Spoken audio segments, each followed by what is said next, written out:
aici? Cât e, mă? E 12 jumate. Așteptăm mai pe domnul asta, că vine. Nu e nimeni. Nu, stai să vină, stai să vină. Da. Ce fac cu băieții?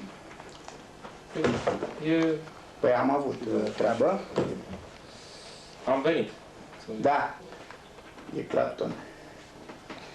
Erice! E joi la 11. Da, ia un pic și notează. Acum!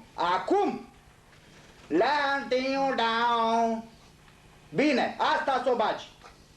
Fii atent. Nu discut. Da. Ăsta micu. Era un băiat simplu când l-am luat eu. L-am luat eu. Plante. Nu știu dacă vă spune ceva numele ăsta. Plen, da. Da, plen. Păi, sigur că vă spune. Eu nu fac chestia asta pentru bani. Să nu vă închipuiți chestia asta. Eu o fac pentru voi, tineri, ca să puteți exprima ceva. Eram supărat și vine a doua zi Plante, cu Bică. Bică fiind ăsta, în fine. Domnul impresar. Da, stai puțin, da. Și Bică îmi zice, Prenea, adică și el la fel, că dacă eu știu și pot să fac... Și am...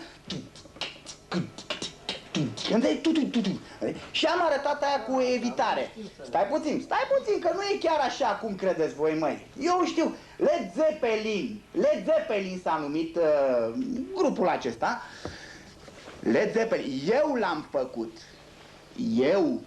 făcut. Și fii atent. Și ding-dang la ușă, a venit administratorul din nou, că să vezi că o treabă. Eu eram iar în supărare cu ăla micu, o învățătoare pe cuvânt. N-aș vrea să... Dar în fine, asta e altă problemă. Voi vă grăbiți? Sunt convins. Fii atent. Vrem și noi să... Nu, măi, eu sunt pățit. Și ca să-ți termin treaba cu Bică, cum a fost. Da. Și am învățat chestia cu evitarea. Deci, cu cinelul, știi?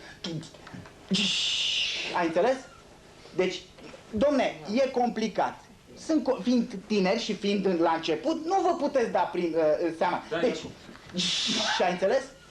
E greu, crede-mă. O clipă. Da. Tot Clapton, e că asta e. Mai Erice, eu nu discut. Trebuie să vorbesc puțin mai dur cu ei, că altfel, măi, și eu în cap. De-aia nu vreau să... Stai o clipă. De-aia nu vreau și cu voi, că eu sunt pățit, măi. Sunt pățit. Aia e toată treaba. Da, nu mai discut. Uite, am o treabă cu niște... Măi, vrei să te înlocuiesc mâine? Că am cu cine, chiar acum la mine sunt în birou. Păi, ce facem? Unde? Gata, pe asta o bagi. În fine, alte probleme, dragii mei. Păi cu noi. Băi, așa, am uitat să vă spun un lucru. Deci, care este de bine de știut. Mie îmi place să fiți niște oameni integri. Au venit cei de la Nirvana să-mi caute, mi-au cerut un vocalist nou.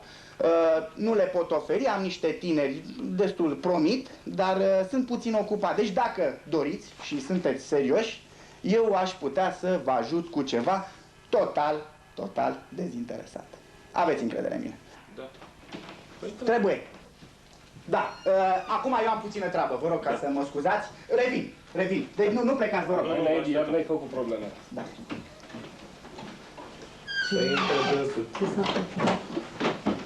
Salut, mă scuzați că am întârziat, am avut puține probleme cu vecinul de la Spitalul de Nebuni. Deci, el... Asta e chestia, deci, vă ascult.